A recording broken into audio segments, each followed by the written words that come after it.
Welcome to Shivani's kitchen. আশা করি তোমরা সবাই ভালো আছো, সুস্থ আছো। তো আজ আমি বানাতে চলেছি পাবদা মাছের তেল ঝাল।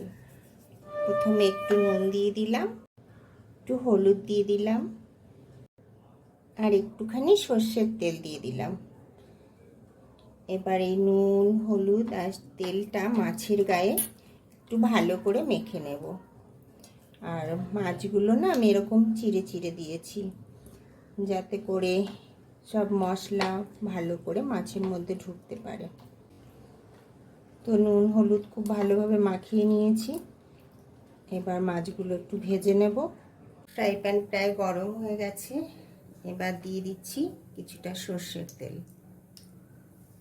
এই রান্নাটা না সবসময় ফ্রাই প্যান বা ফ্ল্যাট টাইপের কড়াইয়ে করলে ভালো হয়, মাছগুলো ভেঙে যাওয়ার সম্ভাবনা থাকে না। তো তেলটাও গরম হয়ে গেছে। দুধ মাখানো মাছগুলো দিয়ে দিচ্ছি।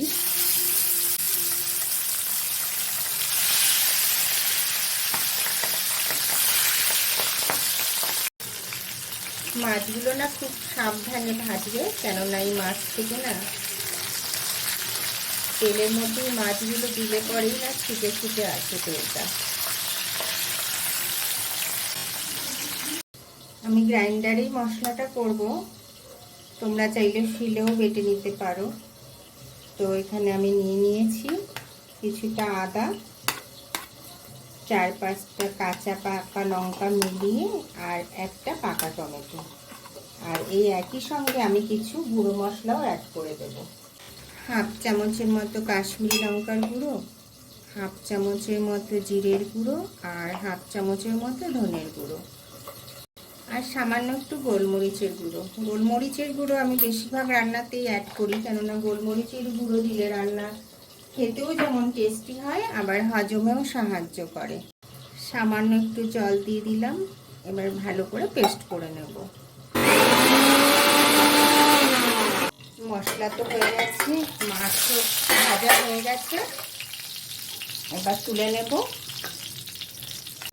মাছ ভাজা তেলের মধ্যেই দিয়ে দিচ্ছি কিছুটা কালো জিরে, খুব বেশি না, সামান্য একটু দিলেই হবে। কালো জিরে দিয়ে এই মাছের ঝোলটা বেশি ভালো লাগে। এবারে যে মশলাটা গ্রাইন্ডারে করেছিলাম সেই মশলাটা দিয়ে দেব। তোমরা চাইলে এখানে একটা কাঁচা লঙ্কা চিড়ে দিয়ে দিতে পারো তেলের উপরে।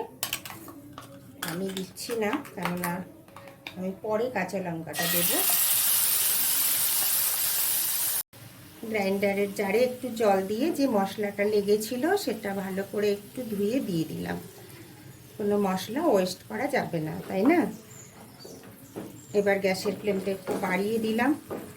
সমস্ত মশলাই তো আমি জারের মধ্যে একবারে দিয়ে দিয়েছিলাম, এমনকি গুঁড়ো মশলাও দিয়ে দিয়েছি, যাতে ভালো করে অন্যান্য মশলার সঙ্গে এটা পেস্ট হতে পারে। তো দিয়ে দিচ্ছি হাফ চামচের মতো হলুদ, মতো নুন। এবার মশলাটা একটু ভালো করে কষিয়ে নেব। মশলা যত ভালো করে কষানো হবে রান্নার টেস্টও তত ভালো হয়।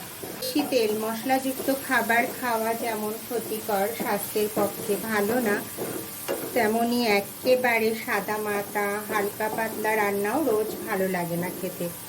আর যেটা খেতে ভালো লাগে না সেটা কিন্তু কখনোই শরীরের জন্য ভালো হতে পারে না।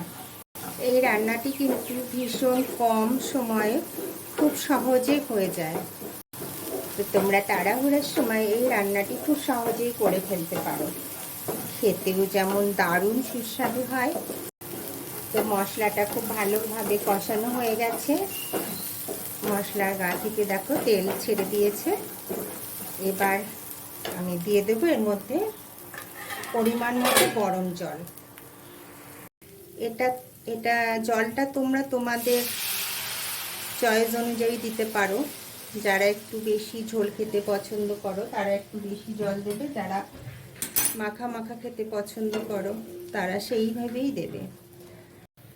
ঝোলটা ফুটে গেছে। এবার ভেজে রাখা মাছগুলো দিয়ে দেব। খুব সাবধানে দিতে হবে, পাবদা মাছ এমনি খুব নরম মাছ। আমার চ্যানেলে নতুন বন্ধুদের কাছে চ্যানেলটি সাবস্ক্রাইব করে পাশে থাকা বেল আইকনটি প্রেস করে আমার সঙ্গে থাকার জন্য অনুরোধ রইল।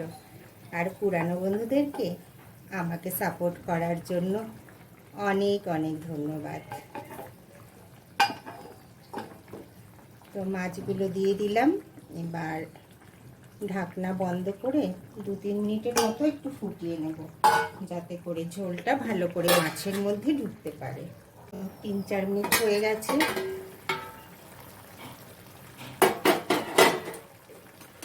মাছগুলোর মধ্যে ঝোলটাও খুব ভালোভাবে ঢুকে গেছে, দেখেই বুঝতে পারছো কেমন কালারটা এসছে।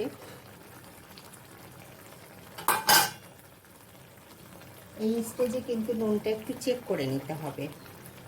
উপর থেকে আমি একটু ভাজা জিরের গুঁড়ো ছড়িয়ে দেব। ভাজা জিরের গুঁড়োর টেস্টটা খুব ভালো লাগে। তোমরা চাইলে একটু ধনেপাতাও কুচি করে দিতে পারো, সেটাও বেশ ভালো লাগে। আমার কাছে নেই তাই দিতে পারছি না। আর দিয়ে দিচ্ছি 2-3টে কাঁচা লঙ্কা আর 1 চামচের মতো সর্ষের তেল। যেহেতু তেল আর ঝাল, তো ঝালের সঙ্গে সঙ্গে তেলটাও তো একটু দিতে হবে, তাই না? এবার ঢেকে দেব। ঢেকে দিয়ে গ্যাসের ফ্লেমটা বন্ধ করে দেব, যাতে সর্ষের তেলের ঝাঁঝটা মাছের মধ্যে বেশ ভালো করে ঢুকতে পারে। পাবদা মাছের তেল ঝাল তো একদম রেডি। দেখতেই পাচ্ছ কি অসাধারণ দেখতে হয়েছে। আর এমনই পাতলা ঝোল হয়েছে, খুব বেশি যে রিচ হয়েছে তেমন কিন্তু নয়, বাট খেতে অসাধারণ হয়েছে। গরম গরম ভাতের সঙ্গে এরকম একটা রান্না হলে আর কোনো কিছু দরকারই হবে না। তো বন্ধুরা, আমার রান্নার রেসিপি যদি তোমাদের ভালো লেগে থাকে তো লাইক, শেয়ার অ্যান্ড কমেন্টস করে জানাতে ভুলো না কিন্তু। ধন্যবাদ।